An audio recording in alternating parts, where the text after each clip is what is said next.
کیا عورت دیگر عورتوں کو تراویح پڑھا سکتی ہے؟ اگر ہاں تو اس کا طریقہ کار بتا دیں۔ نیند اگر پیچھے لڑکا بھی کھڑا ہو جائے تو کیا حکم ہوگا؟ بنت نصیر لاہور سے۔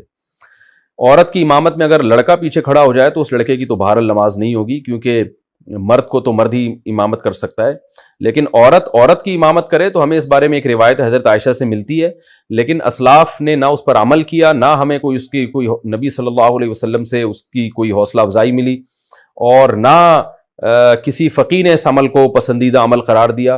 یہی وجہ ہے کہ خلفائے راشدین کے دور میں بھی ایسا نہیں ہوا، بعد میں بھی ایسا نہیں ہوا، اور ہمیشہ مرد ہی امامت کرتے رہے ہیں۔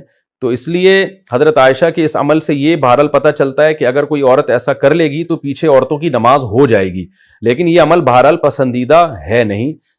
دیگر احادیث کو بھی اگر ہم سامنے رکھ کے دیکھتے ہیں، کہیں بھی ایسا نہیں ملتا نا کہ نبی صلی اللہ علیہ وسلم نے جماعت عورتوں کی کروائی ہو اس طرح سے کہ عورت کو حکم دیا۔ مثال کے طور پر آپ صلی اللہ علیہ وسلم کی جماعت مسجد سے نکل جاتی تھی، آپ گھر میں آگے امہات کو اپنے پیچھے کھڑا کر کے خود نماز پڑھاتے تھے۔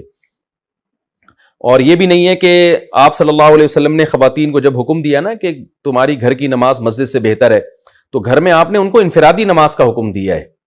آپ یہ کہہ سکتے تھے کہ مسجد میں جماعت پڑھنے سے بہتر ہے تم گھروں میں جماعت کر لو، اگر اس کی اجازت ہوتی نا، جیسے کہ آج کل بہت سے اسکالرز فتویٰ دے رہے ہیں کہ عورت کو نماز پڑھا سکتی ہے۔ اگر ایسا ہوتا تو کتنے، یعنی عورتوں کو پھر گھر میں انفرادی نماز کا حکم تھوڑی ہوتا، بلکہ عورتوں کو حکم دیا جاتا کہ گھر میں اپنی جماعت کرا لیں وہ، لیکن ہمیں کہیں بھی نہیں ملتا۔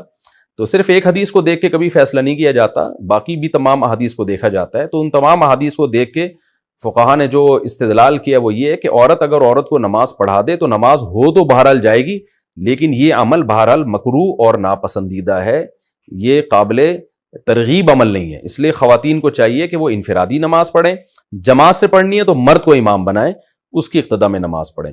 اور اگر بالفرض عورت کو نماز پڑھاتی ہے، مکروہ ہونے کے باوجود وہ کہتی نہیں شوق ہے اس کو پڑھانے کا، تو پھر خواتین امام جو ہے نا وہ صف کے بیچ میں کھڑی ہوں گی، وہ آگے نہیں کھڑی ہوں گی، کیونکہ نماز میں عورت کو بہت زیادہ سمٹنے کا اور پردے کا حکم ہے، ایکسپوز ہونے کی اجازت نہیں ہے۔ تو اس میں پھر یہ ہے کہ وہ خواتین، جیسے حضرت عائشہ کے بارے میں یہی ہے نا کہ خواتین کے بیچ میں تھیں وہ، تو پھر آگے جانے کے بجائے جہاں صف ہے اسی کے بیچ میں وہ عورت کھڑی ہو کے نماز پڑھائے گی۔ مرکز دین و ایمان، مرکز دین و ایمان، مرکز دین و ایمان، مرکز دین و ایمان۔